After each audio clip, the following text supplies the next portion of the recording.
សុស្ដីអ្នកទាំងអស់គ្នាវិលត្រឡប់ជួបគ្នាជាមួយនឹងខ្ញុំបាទរំដួលមកវិញម្ដងទៀតហើយថ្ងៃនេះ admin សូមលើកយករឿងមួយមកធ្វើការសម្រាយជូនបងប្អូនទស្សនាដែលមានចំណងជើងខាង The Lobster ពាក្យថា Lobster បើប្រែមកជាភាសាខ្មែរមានន័យថាបង្កងអញ្ចឹងបងប្អូនប្រកាសជាឆ្ងល់ថាចុះមិនបានជារឿងមួយនេះគេដាក់ចំណងជើងថាបង្កងអញ្ចឹងដើម្បីសម្រាយចម្ងល់បងប្អូនយើងមានតែទស្សនាទាំងអស់គ្នាយកតែម្ដងប៉ុន្តែសម្រាប់អ្នកដែលទស្សនាថ្មីៗកុំភ្លេចចុច Subscribe និងដាក់រូបកណ្ដឹងផងដើម្បីទទួលបានការសម្រាយរឿងថ្មីៗទាន់ចិត្ត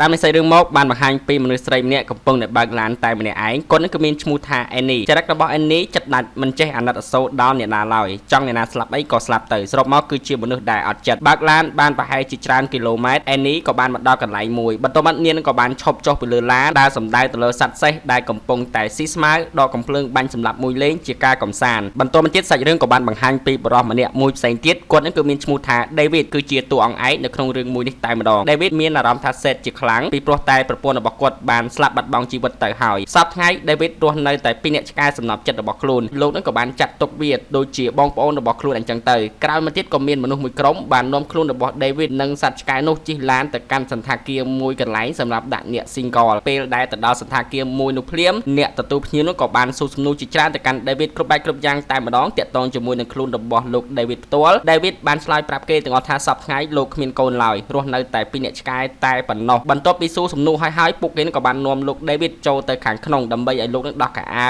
នាឡិកាស្បែកជើងនិយាយរួមទៅគឺរបស់របរគ្រប់បែបគ្រប់យ៉ាងខាងសន្តាគារមួយនេះគឺជាអ្នករៀបចំទាំងអស់ហើយកញ្ញាម្នាក់នោះក៏បានបន្តទៀតថាបើលោកចង់កាត់សក់ត្រូវប្រាប់ក្រុមការងាររបស់នាងឲ្យបានមុនចំនួន1ថ្ងៃជប់បរិយនៅកន្លែងនេះត្រូវហាមឃាត់ជាដាច់ខាតបន្ទាប់ពីណែនាំហើយឥឡូវនេះលោក David គឺបានចូលមកក្នុងបន្ទប់របស់លោកជាមួយនឹងសត្វឆ្កែសំណប់ចិត្តរបស់ខ្លួនបន្ទប់របស់លោកដែលស្នាក់នៅនឹងគឺមានលេខសម្គាល់101ក្រោយទៀតលោក David នឹងក៏បានសម្លឹងមើលខាងក្រោមតាមបង្អួចបន្ទប់របស់ខ្លួនក៏បានឃើញថាមានសាកសពជាច្រើនបានស្លាប់ប៉ុន្តែលោកមិនបានខ្វល់អ្វីច្រើនទេលុះវេលាព្រឹកឡើងលោក David កំពុងតែដេកស្រាប់តែក្រុមការងារខាងសន្តាគារនោះក៏បានដើរចូលមកកញ្ញាអង្គុយនៅលើកៅអីសាឡុងហ្នឹងនាងហ្នឹងគឺមានឈ្មោះថា Emma មានតួនាទីជាអ្នកគ្រប់គ្រងមើលការខុសត្រូវនៅក្នុងសន្តាគារមួយនេះ Emma បានធ្វើការណែនាំខ្លួននាងនិងបានប្រាប់ថាបរិះដែលកំពុងតែឈរពាក់អាវផ្លាសេកវ៉ាត់កនៅពីក្រោយនាងហ្នឹងគឺជាប្តីរបស់ខ្លួនបន្តមកទៀតនាងហ្នឹងក៏បាននិយាយអំពីច្បាប់ប្រាប់ថានៅកន្លែងនេះប្រមូលផ្ដុំដោយពួកអ្នក single ទាំងអស់បើសិនជា David មិនអាចស្វែងរកដៃគូស្នេហាបាននៅក្នុងអំឡុងពេលដែលនៅទីនេះរយៈពេល45ថ្ងៃបានទេពួកគេនឹងចាប់លោក David វះកាត់បំផ្លាញរាងកាយរបស់លោកទៅជាសត្វនៅពេលនោះ Emma ក៏បានសួរទៅកាន់ David ថាបើសិនជាការស្វែងរកដៃគូស្នេហាមិនបានតើលោក David ចង់ឲ្យពួកគេវះកាត់លោកទៅជាសត្វអ្វី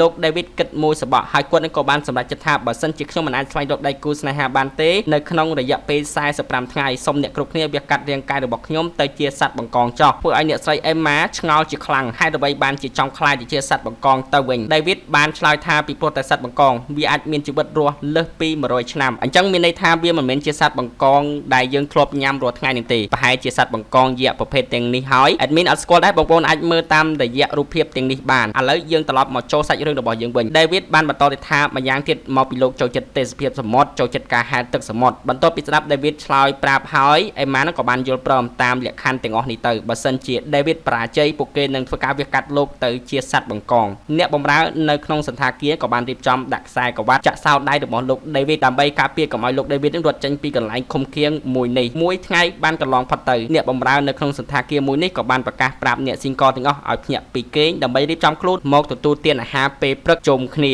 បន្តមកទៀតសាច់រឿងនោះក៏បានកាត់បន្ថយកន្លែងញ៉ាំអាហារពេលព្រឹកនៅពេលដែលលោក David អង្គុយញ៉ាំអាហារ David ក៏បានសម្លឹងឃើញនារីម្នាក់នាងមានអាការៈចម្លែកចេះតែឈាមច្រមុះដោយមិនដឹងមូលហេតុនារីម្នាក់ហ្នឹងគឺមានឈ្មោះថា Sophie ហើយកញ្ញាដែលអង្គុយនៅជិត Sophie ហ្នឹងគឺជាមិត្តភក្តិរបស់នាងបន្តមកទៀតគាត់នឹងក៏បានសម្លឹងឃើញនារីម្នាក់ផ្សេងទៀតនាងហ្នឹងគឺមានឈ្មោះថា Isabel កំពុងតែចែកនំគ្នាញ៉ាំជាមួយនឹងបរិសម្នាក់ផ្សេងទៀតបន្តិចក្រោយមក David ក៏បានសម្លឹងមើលនារីដែលនៅខាងក្រោយខ្លួនវិញម្ដងតាមពិតគឺជាស្រីម្នាក់ដែលបង្ហាញខ្លួនពីអាក្បាលរឿងដំបងសោះនាងហ្នឹងគឺមានឈ្មោះថា Annie គឺជាមនុស្សម្នាក់ដែលចិត្តដាច់ខ្លាំងណាស់បន្តមកទៀត David ចាប់ផ្ដើមសម្លឹងមើលកន្លែងមួយជ្រុងទៀតដែលមានមនុស្សស្រីហើយនិងមនុស្សប្រុសមួយគូកំពុងញ៉ាំអាហារជាមួយគ្នាមានន័យថាពួកគេហ្នឹងគឺបាន បានស្វែងរកដៃគូស្នេហាស្រឡាញ់គ្នាឃើញហើយអញ្ចឹងហើយខាងសន្តាគារនឹងក៏បានរៀបចំតុពិសេសសម្រាប់គូស្នេហ៍របស់ពួកគេបន្ទាប់ពីសម្លឹងមើលគ្រប់ជ្រុងជ្រោយហើយ David រៀបនឹងញ៉ាំអាហាររបស់គាត់ហើយស្រាប់តែមានបរិសុទ្ធពីរអ្នកផ្សេងទៀតក៏បានចាប់ផ្ដើមមកនិយាយរាក់ទាក់ជាមួយនឹងខ្លួនបរិសុទ្ធដែលពាក់អាវខ្មៅនឹងគេនឹងគឺមានឈ្មោះថា John ចំណែកឯបរិសុទ្ធដែលពាក់អាវផ្ទៃពណ៌មេឃនឹងគេនឹងគឺមានឈ្មោះថា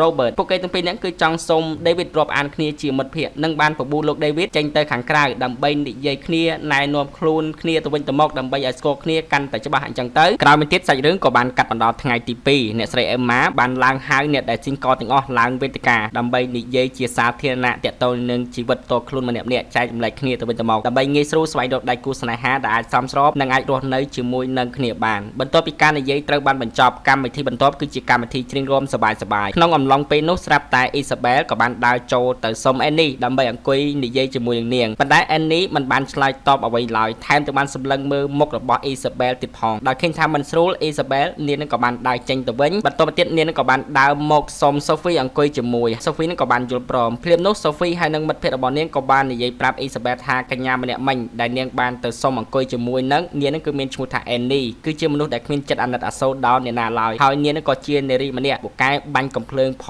ងដែរបន្ទាប់មកទៀតយើងឃើញថា David ក៏បានដើរចេញពីតុហើយបាទគឺលោកនឹងក៏បានដើរទៅជិតកញ្ញាទាំង3នាក់របស់យើងគាត់នឹងក៏បានសម្រេចចិត្តសុំ Sophie ដើម្បីឡើងរួមជាមួយខ្លួនហើយនាងនឹងក៏បានយល់ព្រមទៅបន្ទាប់ទៀតនៅពេលដែលពួកគេកំពុងតែរួមនឹងស្រាប់តែចំមុះរបស់ Sophie ចាប់ផ្ដើមចេញឈាមចំមុះទៀតហើយបាទ Sophie នឹងក៏បាននិយាយសុំទោស David ដែលបានធ្វើឲ្យអាវរបស់លោកនឹងគឺប្រឡាក់ឈាមប៉ុន្តែនាងនឹងក៏បានសន្យាថាខ្លួននឹងមានវិធីសាស្ត្រក្នុងការបោកសម្អាតសម្លៀកបំពាក់មួយនេះឲ្យស្អាតដូចដើមវិញខណៈពេលនោះគឺយើងឃើញថា Robert ក៏បានដៃគូរួមផងដែរគឺជាកញ្ញា Annie ហើយយើងមើលទៅលក្ខណៈថារួមបែបអត់ជាតិមិនដឹងទេអ្នកទាំងអស់គ្នា Admin ចង់តែសោចទេកន្លែងហ្នឹងចំណែកឯ John ក៏មានដៃគូរួមផងដែរគឺជាកញ្ញា Isabel ប៉ុន្តែលោក John ហាក់ដូចជាមិនពេញចិត្តជាមួយនឹងដៃគូរបស់ខ្លួនឡើយរួមបានតែបន្តិចគេនឹងក៏បានសុំ Isabel ឈប់សម្រាកវិញទៅក្រោយមកសម្លេងកណ្ដឹងចាប់ផ្ដើមរោលគ្រប់គ្នាក៏បាននាំគ្នាបញ្ញាប់បញ្ញារៀបចំខ្លួនយកកំភ្លើងជិះឡានក្រុងចូលទៅក្នុងព្រៃដើម្បីធ្វើការប្រមាញ់បាញ់សម្លាប់អ្នកដែល single តាមពិតទៅអ្នក single ដែលពួកគេធ្វើការបាញ់ប្រមាញ់សម្លាប់ហ្នឹងគឺជាអ្នកដែលរត់គេចចេញពីសន្តាគារឃុំឃាំងមួយនេះពីព្រោះថាពួកគេបរាជ័យស្វែងរកដៃគូហើយមិនចង់ឲ្យខ្លួនត្រូវបានគេវះកាត់ខ្លាយទៅជាសត្វឡើយនៅពេលនោះយើងឃើញថា Annie នាងគ្មានត្រាពិន័យឡើយនាងក៏បានធ្វើការបាញ់សម្លាប់មនុស្សទាំងអស់ដោយគ្មានក្តីអាណិតអាសូរឡើយបន្ទាប់ពីការបាញ់សម្លាប់ត្រូវបានបញ្ចប់អ្នកបម្រើខាងសន្តាគារស្ត្រីម្នាក់ហើយនិងប្រុសម្នាក់ផ្សេងទៀតក៏បានចេញមកធ្វើការរាប់សាកសពដោយកលការរបស់ពួកគេបើសិនជាអ្នកណាម្នាក់សម្រាប់ពួកអ្នក single ដែលរត់គេចចូលទៅក្នុងព្រៃនឹងបានម្នាក់ពួកគេនឹងបន្ថែមចំនួនថ្ងៃទៅលើថ្ងៃដែលពួកគេនៅសល់ក្នុងចំណោមពួកគេមានតែ Annie ម្នាក់ប៉ុណ្ណោះនាងនឹងក៏បានធ្វើការបាញ់សម្លាប់មនុស្សបានច្រើនជាងគេគឺបានចំនួន4នាក់ចំនួនថ្ងៃដែលនាងនៅសល់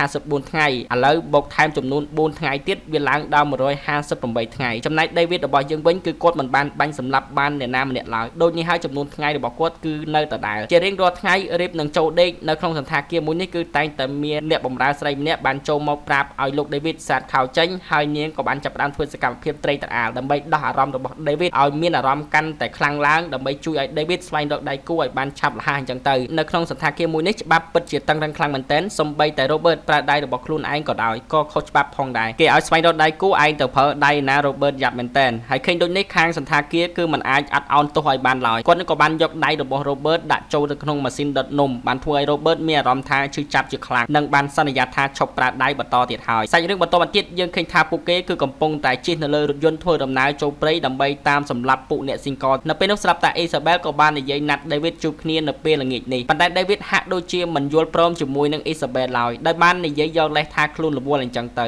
គ្មានជំរើសនាងនឹងក៏បាននិយាយប្រាប់តាមត្រង់ទៅកាន់ David ថាតើខ្ញុំអាចទៅបន្ទប់របស់លោកបានទេលោកអាចធ្វើអ្វីជាមួយខ្ញុំក៏បានខ្ញុំអាចបម្រើលោកបានគ្រប់យ៉ាងទោះបីជាយ៉ាងណា David នៅតែមិនចាប់អារម្មណ៍ដដែល Isabel នឹងក៏បានបន្តទៀតថាពេលវេលារបស់នាងគឺជិតអស់ហើយបើសិនជានាងមិនអាចស្វែងរកដៃគូបានទេខ្ញុំនឹងសម្លាប់ខ្លួនឯងចោលតែម្ដងដោយវិធីសាស្ត្រលោតសម្លាប់ខ្លួនចេញពីបង្អួចអាគារលោតចុះមកខាងក្រោមពីព្រោះតែនាងគឺមិនចង់ឲ្យខ្លួនឯងខ្លាយទៅជាសត្វឡើយបន្តមកទៀតនៅថ្ងៃស្អែកឡើងនៅកន្លែងវឹកហាត់បាញ់កំភ្លើង Robert ក៏បានសួរទៅកាន់ David ថាចង់ខ្លាយទៅជាសត្វអី David ក៏បានឆ្លើយប្រាប់ថាគាត់នឹងគឺចង់ខ្លាយទៅជាសត្វបង្កងចំណែកឯ Robert ខ្លួនឯងនឹងគឺចង់ខ្លាយទៅជាសត្វផ្សេងនៅពេលនោះផងដែរ Robert ក៏បានសួរទៅកាន់ John ម្ដងនិងបានបបួល John ឲ្យខ្លាយទៅជាសត្វផ្សេងជាមួយគ្នាអញ្ចឹងទៅពីព្រោះតែពួកយើងនឹងគឺជាមិត្តភក្តិនឹងគ្នាគ្រាន់តែលើភ្លាម John ហាក់ដូចជាមិនសប្បាយចិត្តនិងបានឆ្លើយទាំងបែបមើលងាយទៅកាន់ Robert និងឆ្លើយជាខ្លាំងដាក់ទៅវិញថាឯងនឹងគឺពិតជាល្ងងខ្លាំងណាស់បែរចង់ខ្លាយទៅជាសត្វអីក៏ទៅតែម្នាក់ឯងទៅចាំយើងនឹងទៅលេងយើងមិនខ្លាយទៅជាសត្វឡើយហើយយើងនឹងស្វែងរកដៃគូស្នេហាឲ្យ ឲ្យបានជាដាច់ខាតធ្វើឲ្យ Robert ខឹងជាខ្លាំងជាមិត្តភក្តិនឹងគ្នាសោះមិនបានជានិយាយបែបនេះទៅវិញ Robert ទ្រាំមិនបានឡើយគេនឹងក៏បានក្រោកឡើងទៅរុញចន់ហើយក៏បានវាយបន្តគ្នាទៅវិញទៅមកអញ្ចឹងទៅហេងដូចនេះ David ក៏បានឡើងទៅព្យាយាមឃាត់អ្នកទាំងពីរចំណែកឯអ្នកបង្ហាត់បាញ់កំភ្លើងគេមិនខ្វល់ឡើយហើយពួកគេនឹងក៏បានហៅចន់ឲ្យទៅបាញ់កំភ្លើងទៅតែពួកគេនឹងគឺបំបែកគ្នាបានថ្ងៃស្អែកឡើងនៅកន្លែងហែលទឹកយើងឃើញថា Sophie កំពុងតែហែលទឹកហើយ David ក៏នៅទីនោះផងដែររំពេចក្រោយមកស្រាប់តែ John ក៏បានបង្ហាញខ្លួនឡើងមិនចាំយូរឡើយ John ក៏បានចូលទៅហែលទឹក John ក៏បានធ្វើការស៊ូសំណួររាក់ទាក់ទៅកាន់ Sophie និងបានសរសើរថានាងនឹងគឺស្អាតជាខ្លាំងពួកគេនឹងក៏បានធ្វើការនិយាយគ្នាទៅវិញទៅមកនិយាយរួមទៅ John ឲ្យតែ Sophie និយាយថាចូលចិត្តអីរូបគេក៏បានប្រាប់ថាខ្លួននឹងក៏ចូលចិត្តនឹងផងដែរនៅក្នុងអំឡុងពេលនោះ Sophie កំពុងតែហែលទឹកទៅម្ខាងទៀត John ក៏បានបោកក្បាលខ្លួនឯងទៅនឹងអាថ្មអាងទឹកមួយទំហឹងចំណែកឯ David កំពុងតែសម្លឹងមើលសកម្មភាពរបស់ John មិនដាក់ភ្នែកឡើយបន្តទៀតនៅពេលដែល Sophie ហែលទឹកត្រឡប់មកវិ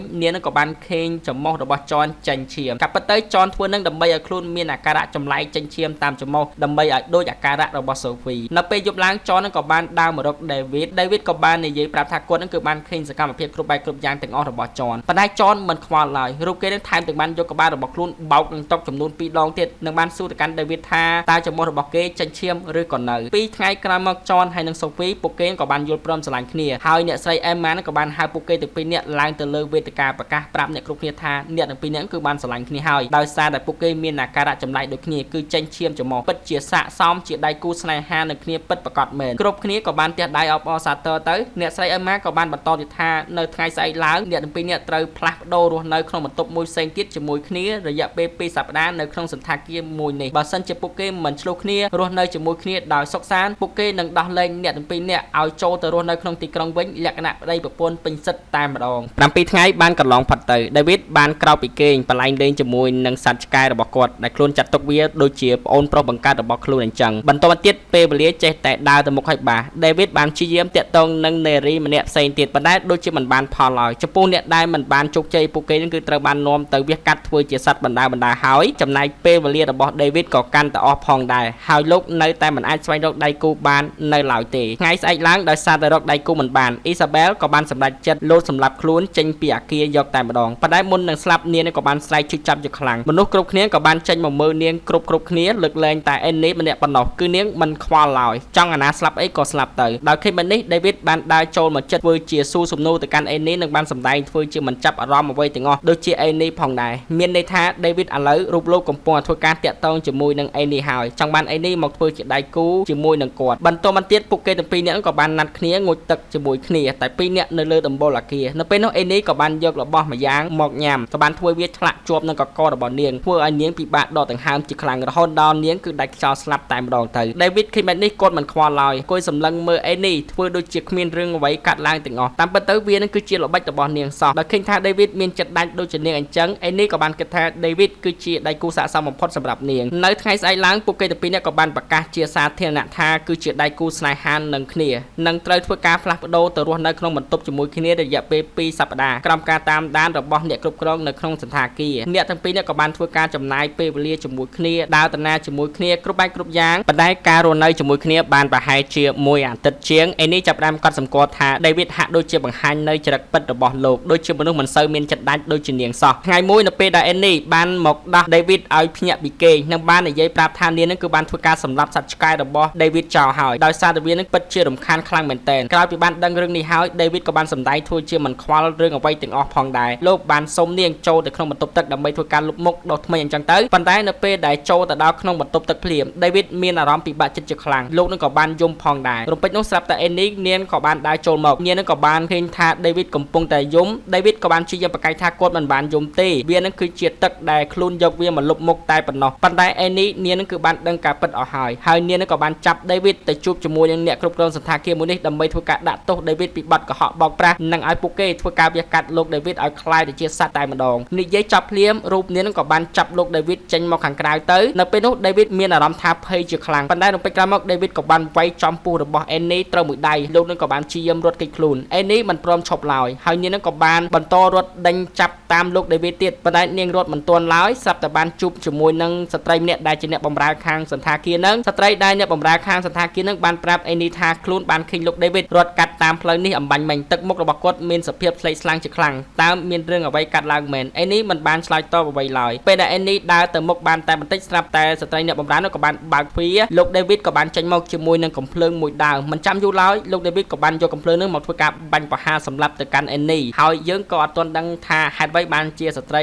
ីអ្នកបម្រើខាងសន្តាគារនោះជួយលោក David ផងដែរហើយអ្នកទាំងពីរនោះក៏បាននាំគ្នាសែង Annie ដាក់ចូលនៅក្នុងបន្ទប់វះកាត់ដើម្បីធ្វើការបំបត្តិអស់តាំងទាំងមូលទៅបន្តទៀត David ក៏បានធ្វើការរត់គេចខ្លួនចេញពីសន្តាគារមួយនេះគាត់ក៏បានរត់ចូលទៅក្នុងព្រៃដោយមិនដឹងពីគោលដៅពិតប្រាកដឡើយនៅយប់នេះផងដែរគាត់ក៏បានសម្រេចចិត្តដេកនៅកន្លែងព្រៃនឹងតែម្ដងប៉ុន្តែអ្វីដែលនឹកស្មានមិនដល់លោក David ក៏បានជួបជាមួយនឹងក្រុមអ្នក single ដែលរត់គេចចេញពីសន្តាគារមួយនោះដូចគ្នាពួកគេបានទទួលស្វាគមន៍លោក David មករស់នៅជាមួយម្នាក់ស្រីហ្នឹងគឺជាមេដឹកនាំក្រុម single នាងហ្នឹងគឺមានឈ្មោះថា Sarah បាននិយាយអំពីច្បាប់នៅក្នុងក្រុមរបស់ពួកអ្នក single នៅទីនេះមិនអនុញ្ញាតឲ្យពួកគេស្រឡាញ់គ្នាឡើយឬក៏មានទំនាក់ទំនងបែបរ៉ូមែនទិកទេបើសិនជាពួកគេចាប់បានត្រូវតែមានទោសជារៀងរាល់ថ្ងៃ Sarah គឺតែងតែធ្វើការបង្ហាត់សមាជិកនៅក្នុងក្រុមឲ្យចេះធ្វើការរត់ពួនកិច្ចខ្លួនដើម្បីរត់គេចពីការតាមសម្លាប់របស់មនុស្សនៅក្នុងសន្តាគារវេលានោះផងដែរស្រាប់តែមាននារីម្នាក់ផ្សេងទៀតដែលមានឈ្មោះថា Stella គ្រាន់តែឃើញលោក David ភ្លាមអ្នកទាំងពីរនាក់ចាប់ផ្ដើមមានចិត្តចាប់អារម្មណ៍ជាមួយគ្នាប៉ុន្តែពួកគេមិនអាចស្រឡាញ់គ្នាឬក៏តាក់ទងជាមួយនឹងគ្នាបានទេដោយសារតែវាខុសច្បាប់ពួកអ្នក single ថ្ងៃមួយនៅពេលដែល David កំពុងតែពួនស្រាប់តែលោក Robert បានបង្ហាញខ្លួនឡើងលោកនឹងក៏បានយកកំភ្លើងមកជូនទៅកាន់លោក David និងបានសួររកហេតុផលថាមិនបានជាឯងសម្លាប់ Annie David បានឆ្លើយថា Annie នឹងនាងពិតជាសាហាវខ្លាំងណាស់នាងនឹងគឺបានសម្លាប់ឆ្កែរបស់ខ្លួនហើយអ្នកបន្ទាប់ប្រហែលជានាងនឹងអាចសម្លាប់ឯងផងដែរ David បានព្យាយាមបញ្យល់គ្រប់បែបគ្រប់យ៉ាងដើម្បីឲ្យ Robert រត់ចេញពីអាសន្តាគារមួយនឹងទៅហើយឯងនឹងមានសិទ្ធិសេរីភាពប៉ុន្តែ Robert មិនព្រមស្ដាប់ឡើយដោយសារតែថ្ងៃដែល Robert នៅសល់មានចំនួនតែ2ថ្ងៃប៉ុណ្ណោះដូចនេះហើយរូបគេដាច់ខាតត្រូវតែបាញ់សម្លាប់ David ដើម្បីឲ្យខ្លួនបានចំនួនថ្ងៃ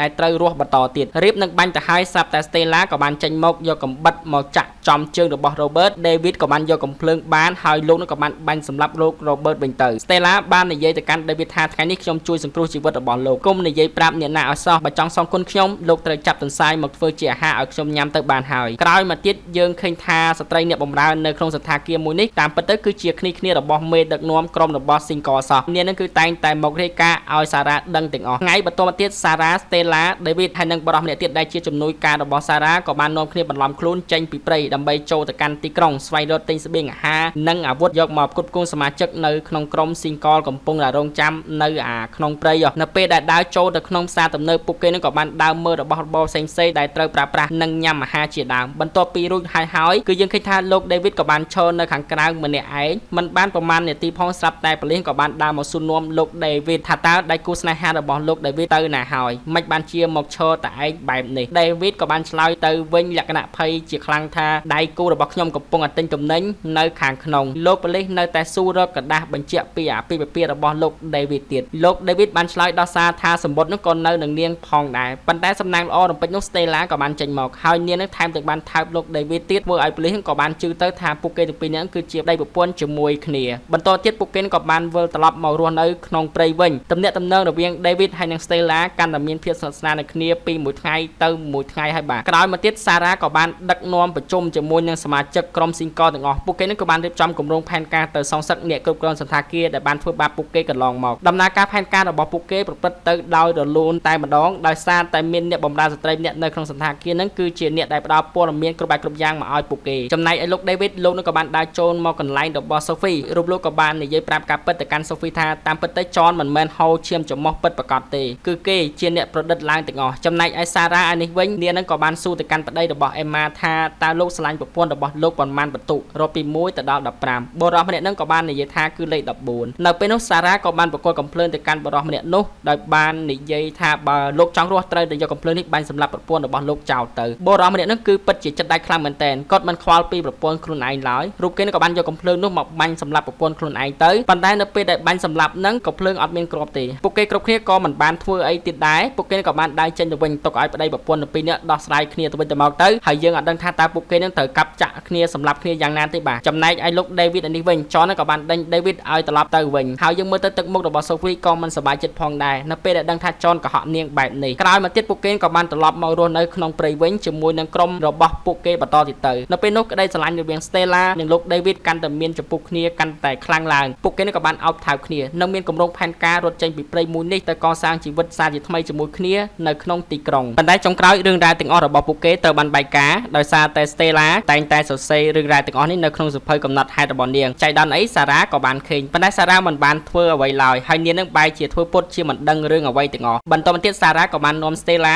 ទៅកាន់ទីក្រុងម្ដងទៀតដោយបាននិយាយប្រាប់ Stella ថាគោលបំណងមកនឹងគឺដើម្បីមកព្យាបាលភ្នែកឲ្យនាងពីព្រោះតែភ្នែករបស់ Stella ចេះតែស្វាងប៉ុន្តែចុងក្រោយវាមិនមែនជាការព្យាបាលឡើយគឺនាងនឹងគឺបានប្រាប់ឲ្យលោកគ្រូពេទ្យធ្វើឲ្យភ្នែករបស់ Stella ខ្វាក់មើលលែងឃើញទៅវិញពេលដែលត្រឡប់ចូលនៅក្នុងព្រៃវិញ Stella ក៏បានដឹងខ្លួនថាទាំងនេះគឺជាផែនការរបស់ Sarah នាងនឹងក៏បានយកកំបិតស្ទុះទៅចាក់ Sarah ប៉ុន្តែ Sarah ក៏បានយកអ្នកបម្រើស្ត្រីនៅក្នុងសន្តាគារនោះមករងជំនួសខ្លួនទៅវិញចុងក្រោយ Sarah មិនបានធ្វើបាប Stella បន្តទៀតឡើយហើយនាងនឹងក៏បានទុកឱកាសឲ្យ Stella ទៅជួបជាមួយនឹង David ផងដែរអ្វីដែលនាងធ្វើនេះគឺជាការដាក់ទោសដល់អ្នកដែលមិនគោរពតាមច្បាប់វិន័យក្រុមរបស់ពួកអ្នកស៊ីងកលបន្តមកទៀត Stella ក៏បានមកជួបជាមួយនឹងលោក David ដំបូងឡើយនាងនឹងគឺខំលាក់បាំងថាភ្នែករបស់នាងមិនមានបញ្ហាអីទេប៉ុន្តែចុងក្រោយនាងនឹងក៏បានសម្រេចចិត្តប្រាប់ David ថាភ្នែករបស់នាងនឹងគឺខ្វាក់ហើយទោះបីជាយ៉ាងណាក៏ដោយ David នៅតែស្រឡាញ់នាងនិងមិនព្រមបោះបង់ចោល Stella ឡើយពួកគេនៅតែបន្តក្តីស្រឡាញ់មួយនេះបន្តទៀតចុងក្រោយពួកគេនឹងក៏បានរៀបចំផែនការរត់គេចម្ដងទៀតប៉ុន្តែអ្វីដែលសំខាន់ David រូបគេមានគម្រោងផែនការសម្រាប់ Sarah ចោលដើម្បីជាការសងសឹកឲ្យ Stella ពេលវេលាយប់ក៏បានមកដល់វានឹងក៏ជាឱកាសល្អផងដែរ David បានចាប់ផ្ដើមធ្វើសកម្មភាពសម្រាប់ Sarah ដោយបានចាប់នាងយកមកចងដៃចងជើងចងមាត់អញ្ចឹងណាហើយយកនាងទៅដាក់ចូលនៅក្នុងអន្លង់ដីមួយទុកចោលនៅក្នុងព្រៃនឹងមួយសន្ទុះក្រោយមកស្រាប់តែមានសត្វចចកជាច្រើនក្បាលក៏បានចេញមកធ្វើការខំសម្លាប់ Sarah ស្លាប់យ៉ាងវេទនាទៅចំណែកឯលោក David ហើយនិង Stella ពួកគេក៏បាននាំគ្នារត់ចេញពីក្រុមមួយនេះបានសម្រេចជោគជ័យនៅតាមផ្លូវពួកគេក៏បានដើរសម្ដៅទៅកាន់ទីក្រុងស្រាប់តែមានឡានក្រុងមួយក៏បានបើកកាត់ទីនេះផងដែរ Stella ហើយនិង David ក៏បាននាំគ្នាពូនខ្លាចមនុស្សឃើញពួកគេអញ្ចឹងណាទីបំផុតអ្នកពីរនាក់ក៏បានមកដល់ទីក្រុង David ក៏បាននាំ Stella ទៅញ៉ាំអីនៅក្នុងហាងមួយកន្លែង David ព្យាយាមបង្រៀន Stella គ្រប់បែបគ្រប់យ៉ាងចុងក្រោយគាត់ក៏បានហៅអ្នកបម្រើមកដើម្បីសុំខ្ចីកំបិតបន្តិចបន្តមកទៀតលោក David ក៏បានដើរចូលទៅក្នុងបន្ទប់ទឹកទីបំផុតគាត់ក៏បានសម្រេចចិត្តយកកំបិតមកចាក់ភ្នែករបស់ខ្លួនឯងឲ្យខ្វាក់ផងដែរដើម្បីឲ្យពួកគេខ្លាចជាគូស្នេហ៍ដែលស័ក្តិសមនឹងគ្នាពិតប្រាកដហើយក៏គ្មានអ្នកណាមកសង្ស័យទៅលើពួកគេបន្តទៀតដែរសាច់រឿងរបស់យើងក៏កាត់បញ្ចប់តែប៉ុណ្្នឹងទៅមិនថាអ្នកទាំងអស់គ្នាយល់យ៉ាងណាដែរចំពោះខ្សែភាពយន្តមួយនេះអាច comment នៅខាងក្រោមបានគណៈពេលនេះខ្ញុំបាទរំដួល Movie សន្យាជួបគ្នានៅរឿងថ្មីផ្សេងៗទៀតបាយបាយជម្រាបលា